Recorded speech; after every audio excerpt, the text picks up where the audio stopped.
Imagine a country so desperate for basic survival that in 1970 it relied on importing wheat just to keep its population alive. Yet within 30 years, engineers from this same nation would manage the underlying software architecture for every major bank, airline, and government system on Earth. When a country is denied almost everything, oil, gold, or arable land, it has to look at what's left. India discovered it had exactly one resource in infinite abundance: human intelligence. To understand this shift, we must go back to 1947. Following independence, India's first Prime Minister, Jawaharlal Nehru, made a fateful economic choice. Looking at the rapid industrialization of the Soviet Union, he rejected the free market in favor of a state-controlled, planned economy. By handing the reins to bureaucrats and walling off outside investment, the government created an environment that penalized technological innovation at every turn. Economists would later call this the license Raj. It was a system built on total state distrust. To start a business, expand a factory, import a machine, or even fire an employee, you needed a specific government license. Despite this bureaucratic swamp, Nehru made one incredibly prescient investment. He established the Indian Institutes of Technology, elite colleges designed to harvest the country's raw intellectual talent. Admitting roughly 2% of applicants through grueling exams, getting into an IIT offered a single high-stakes path out of systemic poverty. Between 1960 and 1980, 200,000 highly trained professionals left India, migrating directly to the United States. Because the state subsidized these universities, taxpayers were effectively funding the workforce powering the American tech boom. The friction of the license Raj effectively cannibalized the nation's future by stripping India of its most capable minds. But a handful of engineers refused the easy escape route. They chose to stay and build inside the system they inherited, a heavy industrial economy built on steel mills and manual labor. One of them was Fakir Chand Kohli. Educated at MIT, Kohli returned to Bombay in 1968 and convinced his bosses at the Tata conglomerate to let him start a tiny software division called Tata Consultancy Services. The entire operation initially fit inside a single room. Without modern infrastructure, their early engineering work was agonizingly physical. They processed punch cards for local banks, slowly translating logic into physical holes on paper. Eventually, TCS struck a deal with an American manufacturer called Burroughs. Because American companies couldn't find enough local talent, Indian engineers would write code out by hand on paper and airmail it to the United States to be typed up. The latency was absurd. If an American client found a bug in the software, it could take weeks of back-and-forth international telegrams just to identify and fix the error. While this labor seemed unglamorous, it acted like a Trojan horse. By working deep inside foreign systems, these engineers were being paid to learn and master the absolute bleeding edge of Western software architecture. That slow accumulation of technical knowledge eventually sparked the next wave of founders. In 1981, 7 engineers pooled their meager savings in a small apartment to start a company called Infosys. The venture only got off the ground because of Sudha Murthy, who had already broken the gender barrier as the first female engineer at Tata Motors. She handed over 10,000 rupees from her personal savings to bankroll the entire operation. But intellect and seed money weren't enough. The Indian government required strict approval to import foreign hardware, meaning Narayana Murthy had to spend 3 years petitioning bureaucrats just to get a single computer through customs. This chart shows how India's import duty, as high as 135%, stifled growth. A machine that cost $10,000 in the United States would drain over $23,000 from an Indian startup. Building a technology business under these conditions became a years-long grind against a state apparatus that penalized their every move. The physical limitations of this system eventually drove the emerging industry toward a specific geographic sanctuary, the city of Bangalore.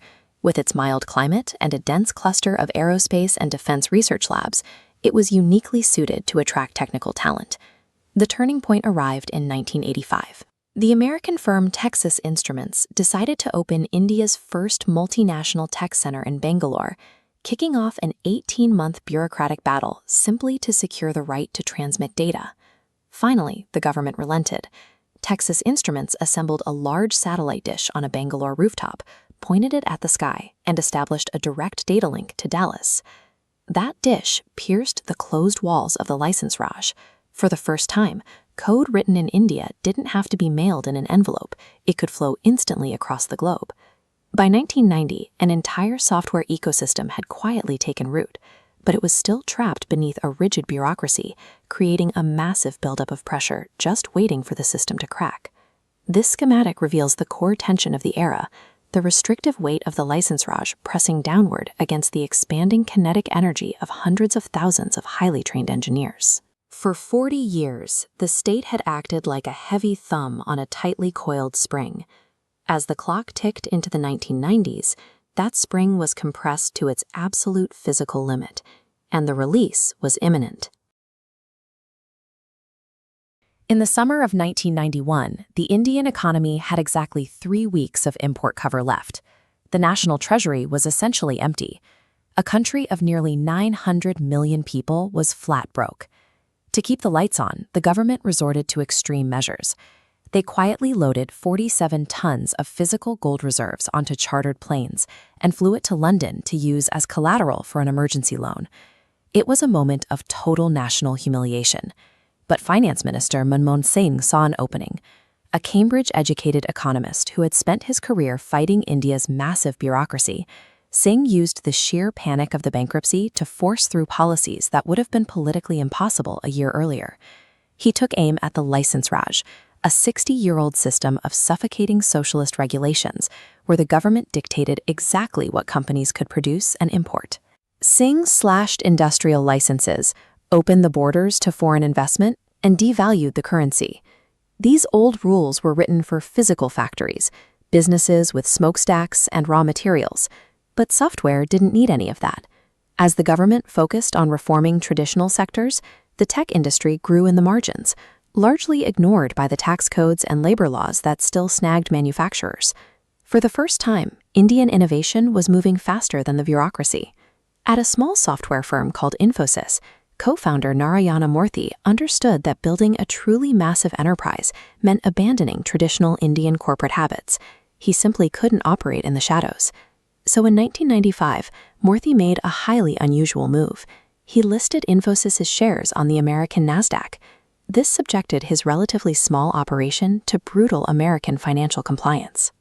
Suddenly, Infosys was legally obligated to produce audited accounts and maintain transparency standards that most domestic companies ignored. Going public in America was a calculated mechanism. By subjecting his company to the most demanding capital markets on Earth, Murthy forced his own organization to behave like a world-class operation. They built international credibility because the law demanded it.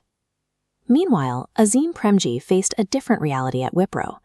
Deregulation meant foreign computers like IBM could now be sold directly in India, rendering Wipro's old business of making PC hardware clones obsolete. Premji cut his losses and pivoted entirely to software services.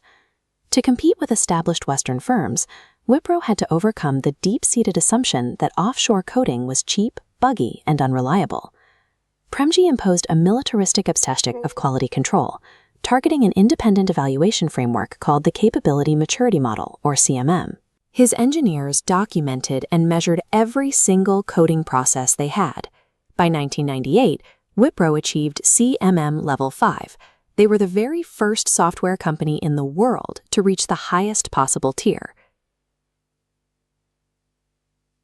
With that certification, Indian IT neutralized the strongest argument against them.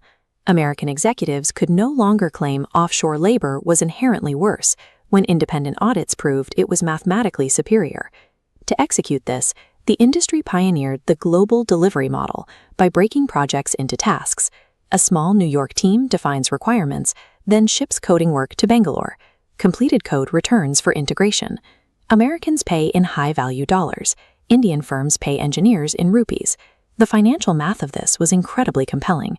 A software engineer in New York might command $100,000 a year. The exact same work routed to a highly trained engineer in Chennai cost $20,000. But cheaper, certified codes still needed buyers. The bridge was built by Indian engineers who immigrated to Silicon Valley in the 1970s and 80s. By the mid-90s, many of these immigrants were senior executives inside major U.S. tech firms like Intel and Hewlett-Packard. These diaspora insiders knew the talent pool in their home country. When new firms like TCS or Infosys called, they picked up the phone. They vouched for the quality of the work and pushed through those crucial first corporate contracts. Back home, the ambition of young engineers was skyrocketing. When 28-year-old Indian immigrant Sabir Bhatia sold his webmail startup Hotmail to Microsoft for an estimated $400 million, it provided massive proof that local talent could compete at the highest levels of global technology. To keep these highly motivated graduates from immediately leaving for the United States, companies built sprawling, meritocratic campuses with air conditioning, food courts, and gymnasiums. They offered stock options and a standard of living that previously didn't exist in the domestic job market. They had locked in a massive, educated workforce, perfected the logistics of remote work, secured world-class quality certifications, and established a pipeline of trust directly into Silicon Valley. The entire offshore machinery was now fully operational. By 1996, India possessed an industrialized engineering force scaling at 40. Instead of typing a 4-digit year, they used just 2 digits. 1996 was simply recorded as 96. It was a tiny decision with massive implications. In exactly 4 years, the clocks would roll over to the year 2000. The computers would read 00, interpreted as the year 1900, and trigger a cascading failure across the world's banking, insurance, and airline software. Millions of lines of archaic code needed to be manually read and rewritten. This wasn't a complex math problem, it was a massive labor problem. By 1999, India was graduating 200,000 engineers a year. They were the only nation with the sheer volume of technical talent ready to take on a task of this scale. In the late 1990s, a peculiar dread spread through global governments and militaries. The threat wasn't a geopolitical crisis or a natural disaster, but a hidden flaw buried inside millions of lines of computer code. This era of computing relied on expensive memory. To save space, programmers in the 60s and 70s chose efficiency over foresight, storing years as 2 digits, 72 instead of 1972. It was a rational shortcut that would eventually threaten the entire global infrastructure. On January 1, 2000, fields reading 00 would be interpreted as 1900, corrupting banks, missiles, and power grids. Fixing this required manually reviewing nearly every line of legacy code on Earth, sparking a global remediation effort estimated at $600 billion. This created a desperate need for programmers fluent in aging languages like COBOL and Fortran. These were skills that American computer science graduates no longer bothered to learn, leaving a massive labor gap. The world's most advanced economies were suddenly paralyzed by their own foundational architecture, forced to rely on a specialized workforce they no longer possessed. While Western firms focused on new technologies, Indian IT companies spent the 1980s and 90s strictly maintaining legacy systems. They understood the unglamorous infrastructure layer of corporate computing better than anyone else. Indian firms lacked the infrastructure for high-end development at the time. They survived by operating in the basement of the industry, performing the painstaking maintenance work American companies couldn't staff. Decades of technological exclusion and financial constraints had forged the exact army required to defuse the Western doomsday clock. India had the manpower, the skills, and the willingness to do the work the world needed. Facing the Y2K deadline, American corporations began outsourcing remediation at a speed that stunned the industry. Firms like TCS, Infosys, and Wipro hired furiously, turning every engineering college in India into a supply depot for global talent. The dot-com boom acted as a parallel fuel source. The explosion of the internet created a demand for software engineers that the United States could not satisfy on its own. The U.S. government expanded the H-1B visa program to fill the gap. By 2000, Indians held approximately 40% of all H-1B visas issued, becoming a dominant force in Silicon Valley's key technology roles. In India, the success of engineers like Sabir Bhatia, who sold Hotmail for $400 million, ignited a national obsession with technology. This success began to reverse the brain drain, turning it into a loop of experience and capital between India and America. The simultaneous pressures of an apocalyptic deadline and the internet's birth created a massive transfer of wealth and influence to Indian engineers. Capturing this demand required a new kind of salesmanship. Professionals like Murthy entered American boardrooms to address the fears of offshoring directly, offering performance guarantees and building the personal relationships necessary to close multi-million-dollar contracts. This political ambition was mirrored on the ground. In Hyderabad, Chief Minister N. Chandrababu Naidu operated like a startup founder, personally courting Microsoft and Infosys to build massive campuses in his state. Look at the concentration of global signs at Electronic City. These tech parks provided the reliable power and fiber optic connectivity that turned barren land into strategic corporate hubs for the world's largest companies. By proactively building the physical and political scaffolding to support this growth, Indian leaders transformed a temporary stroke of luck into a permanent global industry. On January 1, 2000, the lights stayed on. Because Indian engineers had spent years rewriting the world's code, the predicted catastrophe never happened. Those emergency contracts immediately evolved into long-term strategic partnerships. This trader's reaction in March 2000 marks the end of the party. The Nasdaq fell 78%, wiping out hundreds of dot-com startups and vaporizing billions in paper wealth overnight. India's IT sector survived this bloodbath because it wasn't built on speculation. While pet food startups died, the Indian firms were managing the essential infrastructure for global banks, insurance companies, and airlines. Trust became the industry's most valuable asset. Narayana Murthy's refusal to pay bribes or cut ethical corners ensured that Infosys could win the confidence of global corporations that required transparent governance. Surviving the crash established the industry's durability. These firms had become essential, structural pillars of the global economy, proving they were far more than a temporary trend. This image highlights the contradictions of the era. A satellite dish sits above traditional rural homes, marking the divide between the new class of wealthy engineers and the 60% of India still reliant on agriculture. Even the dot-com crash provided a final benefit. The bankruptcy of telecom startups left behind a massive, dirt-cheap global fiber network. This lowered the cost of connectivity, making the offshore delivery model even more profitable.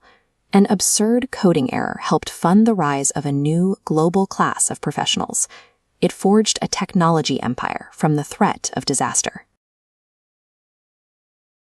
When you tap your phone to pay for a coffee, you are accessing a network that handles over 50 million authentication queries every single day. This infrastructure is the product of an engineering wave that began decades before you were born. In the early 2000s, a structural shift occurred in the global economy. Indian software firms stopped being a pool for cheap labor and transformed into the operational nervous system for international capitalism. The back-end systems of the world's largest banks in London, retailers in Tokyo, and airlines in Chicago were no longer just supported by Indian teams, they were maintained and managed by them. The global economy had developed a deep, physical dependency on Indian expertise. This quiet accumulation of power became public in August 2004. Tata Consultancy Services held the largest IPO in Indian history, debuting with a market capitalization of $11 billion. This IPO proved that Indian firms were no longer secondary vendors. They had become the operational spine for the world's largest companies, marking the moment when technical leverage shifted toward the subcontinent. As the industry generated billions, its founders began to look beyond shareholder value. They started repurposing the capital earned from global corporations to address domestic gaps in education and healthcare. In 2019, Wipro's Azim Premji committed $21 billion, two-thirds of his total wealth, to social causes. It remains one of the largest individual philanthropic commitments ever made. Premji viewed this as a debt rather than charity. He argued that because India's people and systems provided the foundation for Wipro's success, he had a direct obligation to return that wealth to the country's development. This wasn't just about writing checks. His foundation established a university in Bangalore and began training over 150,000 teachers to improve the quality of education in rural government schools. For the first time, the profits from high-end software exports were being used to fund the intellectual development of India's most marginalized students.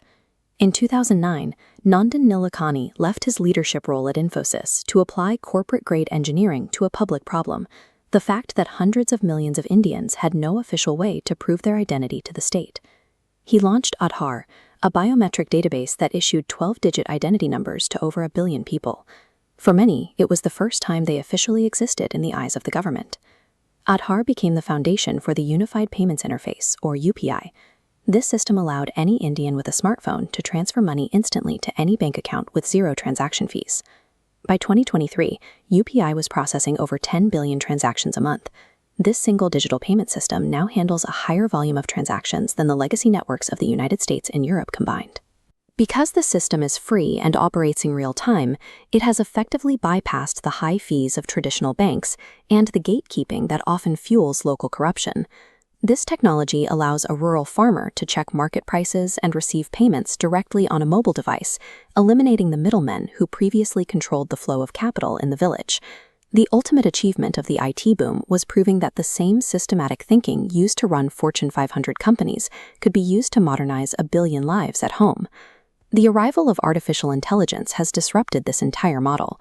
We now have systems that can write code and process documents faster and more accurately than any human workforce. If a machine can execute the tasks that 5 million Indian IT workers currently perform, the industry's historical advantage, its massive pool of technical labor, is no longer a guarantee of growth. The industry is now attempting to pivot from execution to strategy. Companies are racing to build sovereign AI infrastructure and large language models that function in local Indian languages rather than just English. The founders who built the first campuses are now in their twilight years. They are passing the torch to a new generation at the exact moment the industry's fundamental business model is being challenged. The survival of the sector now depends on moving beyond service and toward creating original, high-level technology that can navigate this automation. The evidence of this shift is visible in India's startup ecosystem. Over 100 unicorn startups now exist, built by founders who were raised on the infrastructure and institutional memory left behind by the IT pioneers. You have inherited a country with the world's largest pool of technical talent and a digital infrastructure that functions more efficiently than those in the West. The Silicon Corridor is the physical result of a national commitment to bet on human intelligence over natural resources. The tools to build AI models that understand Hindi, Tamil, or Bengali are now in the hands of the generation following the pioneers. The circle has closed. The country that once exported basic code to survive now possesses the sovereign infrastructure to define its own digital future.